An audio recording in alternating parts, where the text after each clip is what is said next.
My name is Eleanor Marlowe, and I'm 65. I've spent my life building a small property management business from nothing, raising my son Daniel on my own, and carving out a life that I could be proud of. Today, though, as I turned into the circular drive of the Ashford estate in Greenwich, Connecticut, all of that felt both monumental and invisible.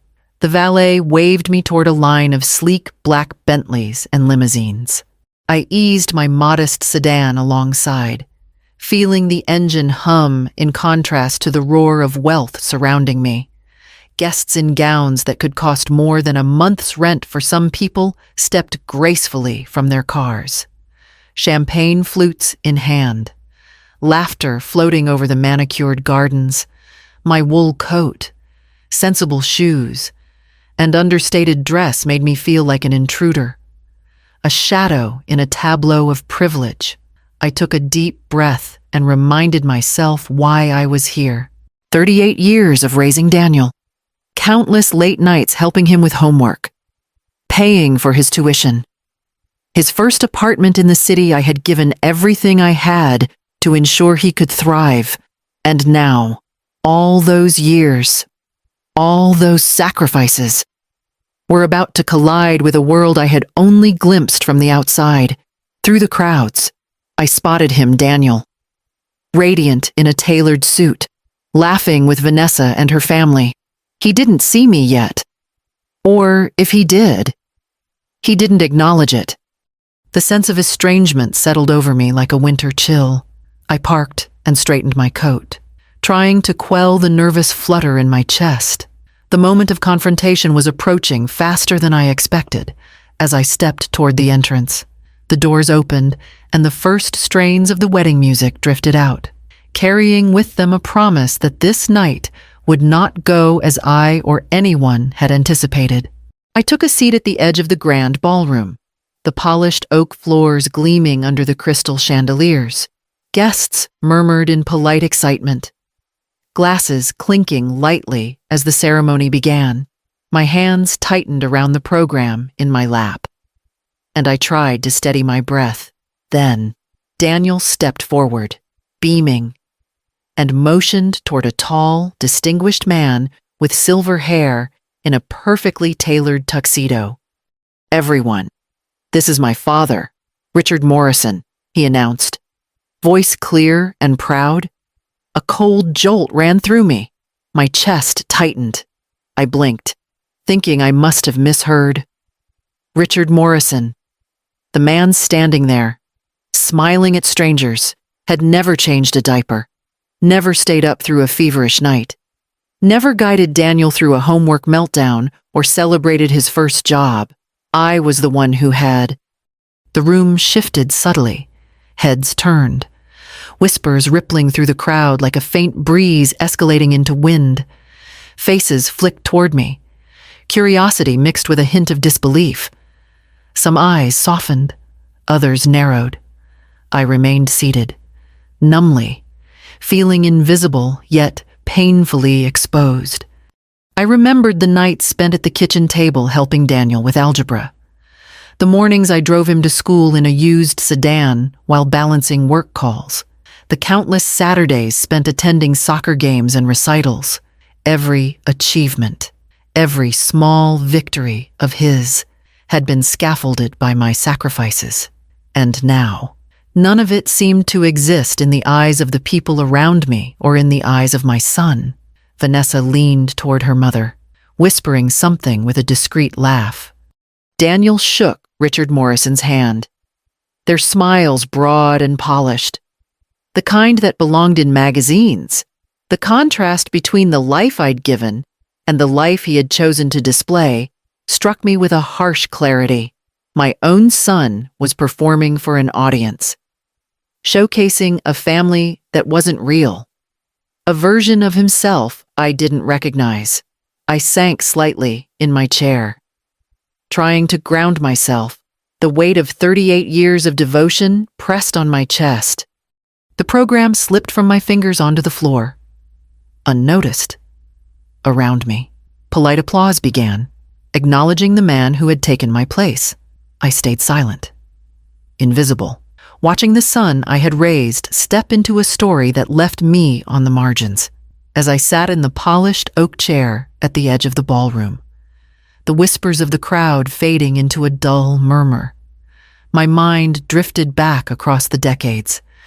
I remembered the late nights poring over college applications, the tuition bills for Daniel's private classes, and the small victories that seemed to matter only to me.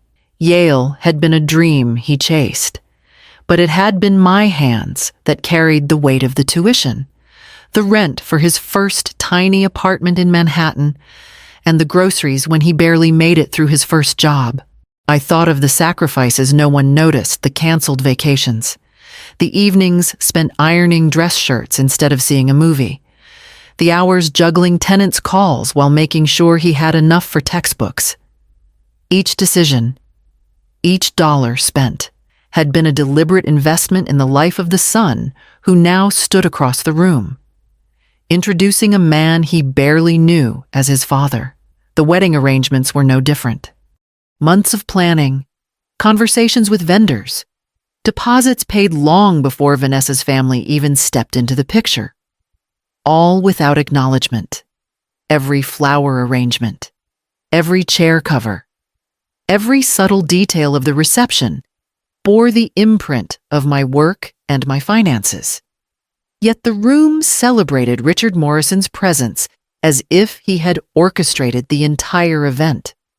Looking around at the glittering gowns, the crystal chandeliers, and the soft hum of string instruments, I felt the stark contrast of my working-class roots against this elite tableau. It wasn't just the wealth or the glamour. It was the values, the self-sufficiency, and the quiet determination that had shaped Daniel's upbringing. All of it seemed invisible tonight, eclipsed by social polish and inherited sophistication. My chest tightened with a mixture of pride and frustration. I had built a foundation, provided a springboard, and offered a steady hand through every stumble and triumph. And yet, in this room, my presence, my devotion, my sacrifices were rendered irrelevant. 38 years of careful nurturing had been condensed into a single, humiliating gesture that left me both aching and resolute.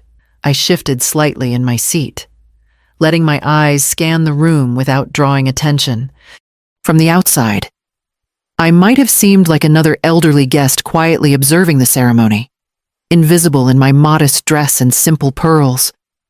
But behind that calm exterior, I held every thread of this evening in my hands, every vendor, every chair, every floral arrangement, every note of the string quartet. Each had been contracted, prepaid, and meticulously coordinated by me. The final $350,000 payment hadn't even been processed yet, and the entire reception hung in a delicate balance, entirely dependent on my decision.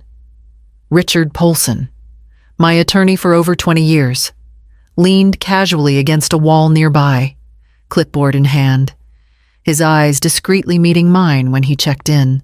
He understood my plan without a word.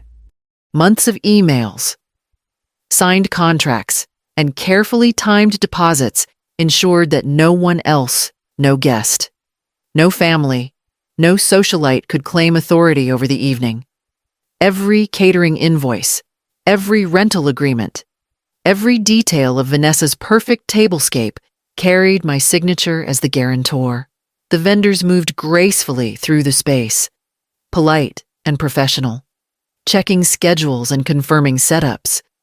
They didn't know the full extent of their leverage, but they trusted the woman who had orchestrated every payment, every arrangement, every contingency. I could feel the quiet tension in their precise movements, an unspoken awareness that tonight could change in an instant. I allowed myself a slow, deliberate breath, letting a trace of satisfaction fill me. 38 years of sacrifices, late nights, and careful planning had given me this quiet power. The irony wasn't lost on me.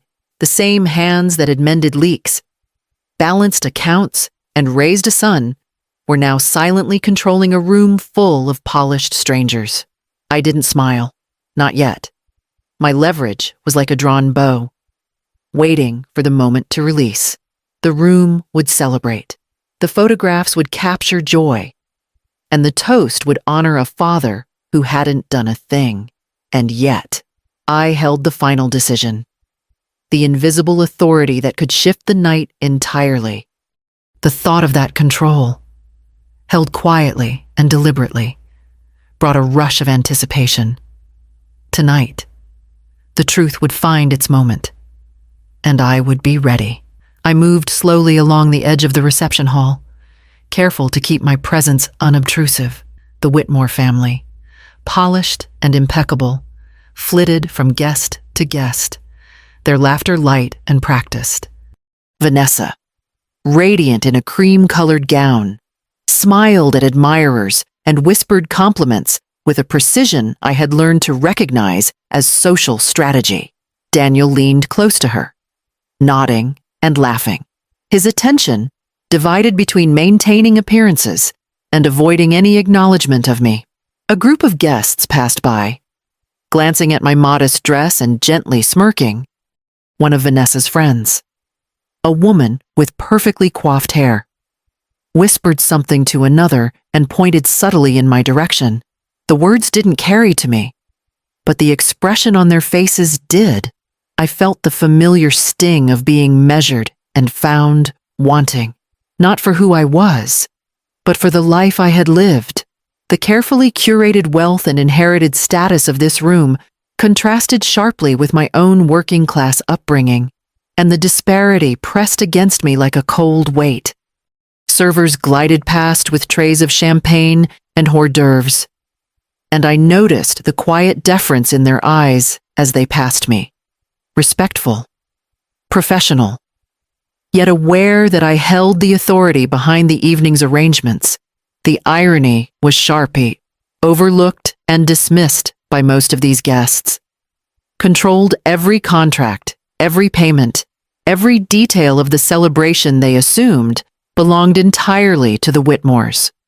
Vanessa's mother, Preston Sr.'s wife, smiled politely as I passed, but there was a subtle tilt in her head, a micro-expression of amusement or mild judgment.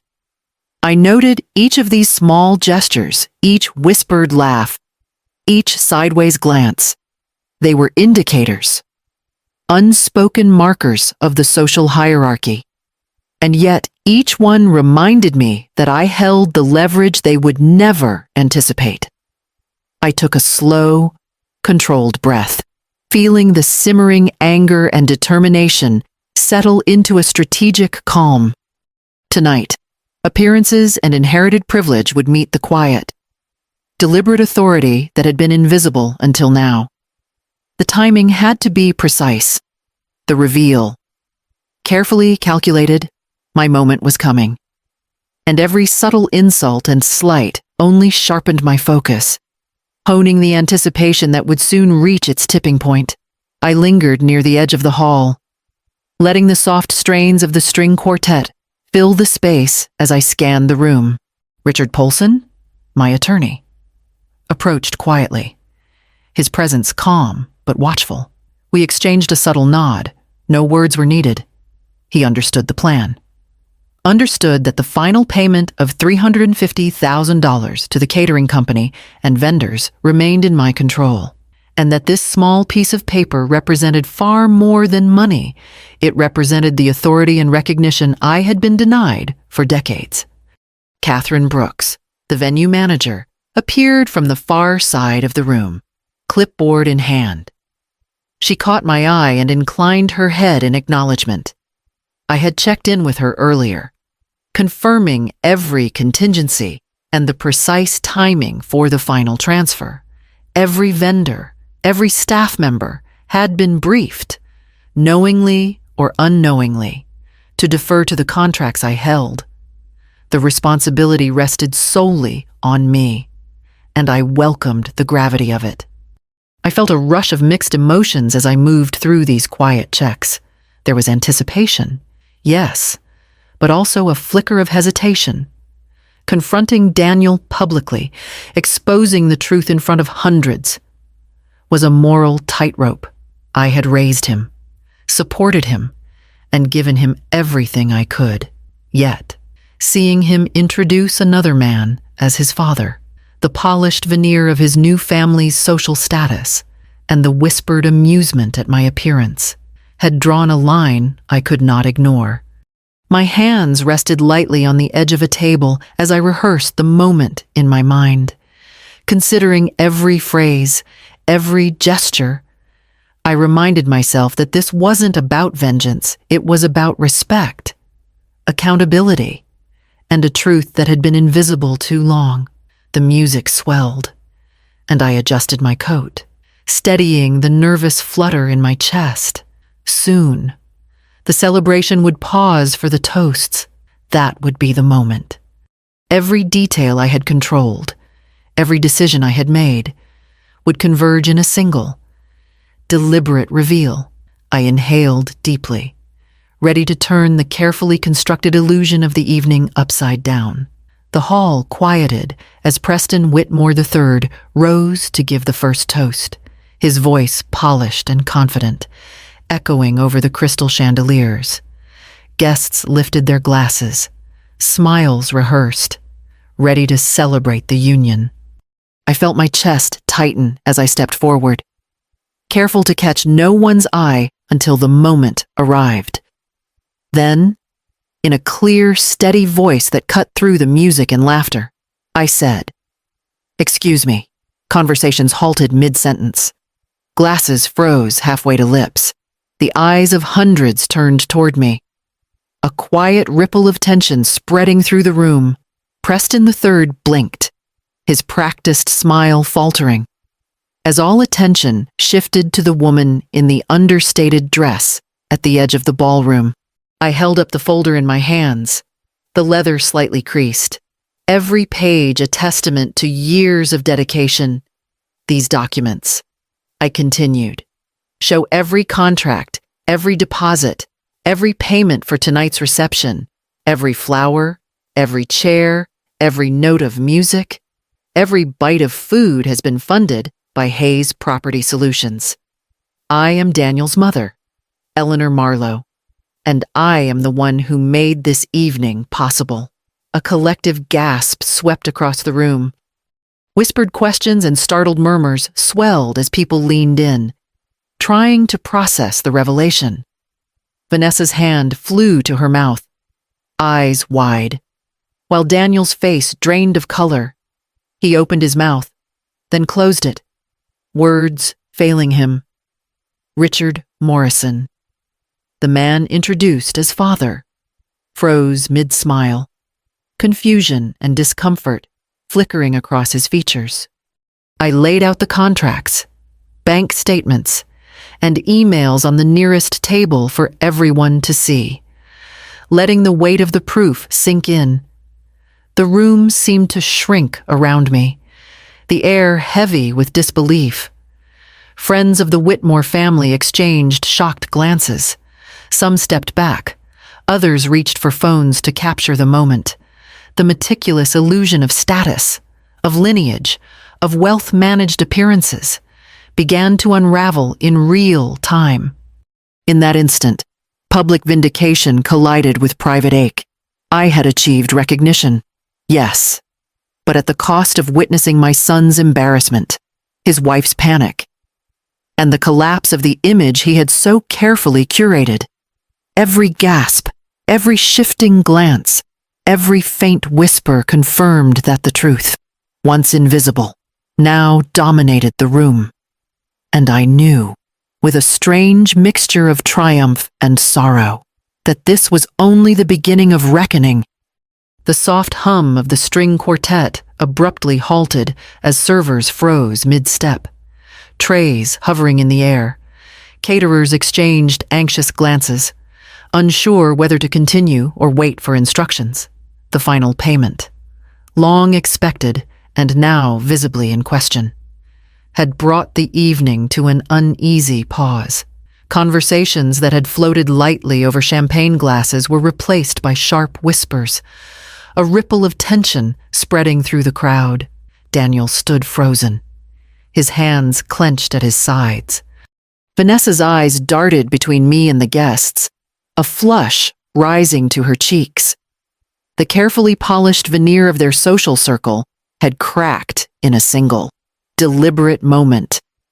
Guests whispered into phones, discreetly capturing images and video, their expressions a mix of fascination and disbelief.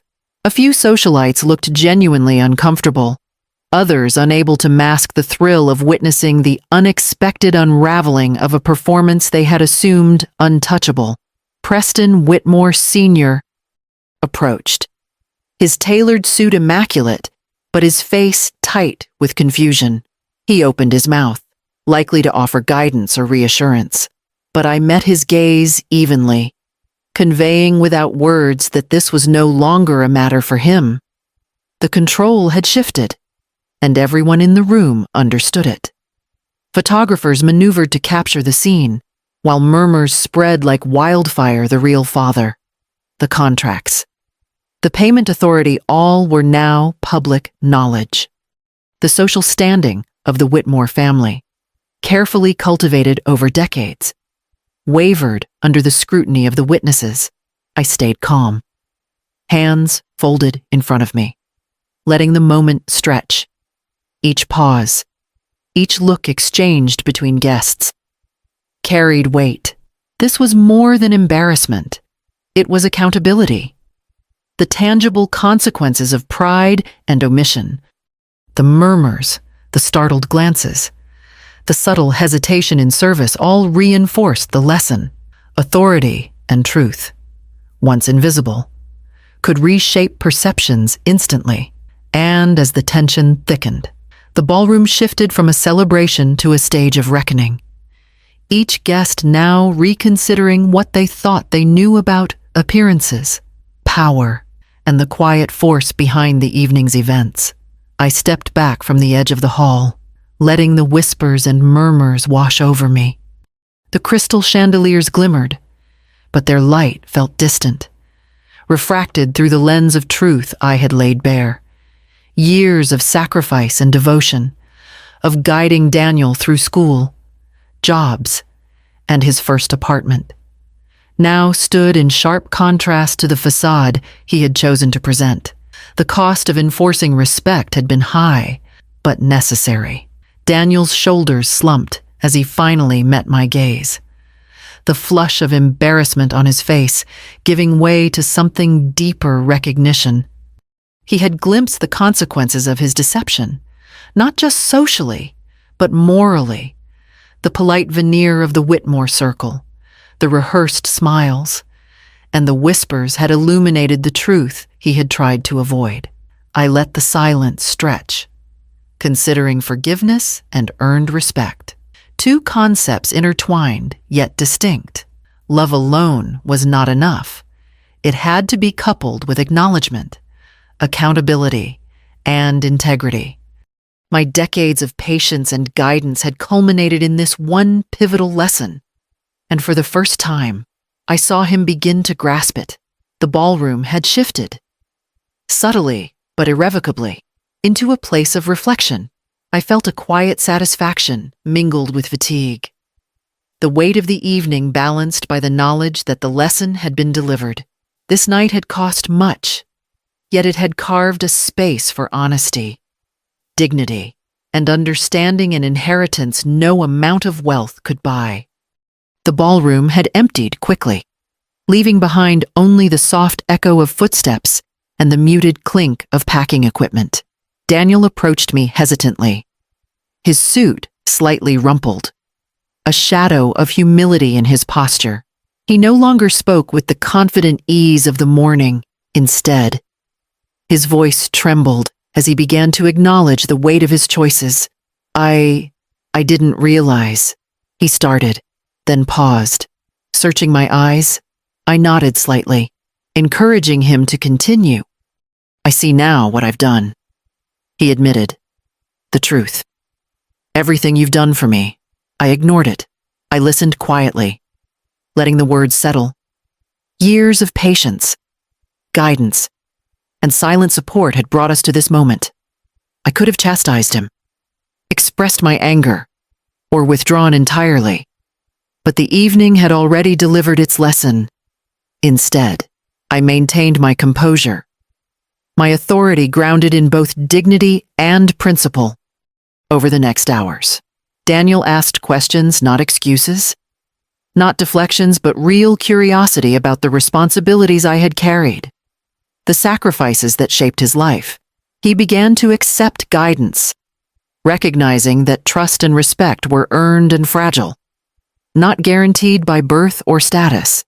As I watched him process and reflect, I felt a quiet sense of accomplishment. The night had been tumultuous, even painful, but it had cleared the air, laying the groundwork for a more honest, accountable relationship, integrity, accountability, and family. The lessons I had lived by now had the opportunity to take root in the next generation. I straightened my coat, feeling the weight of the evening shift into resolve.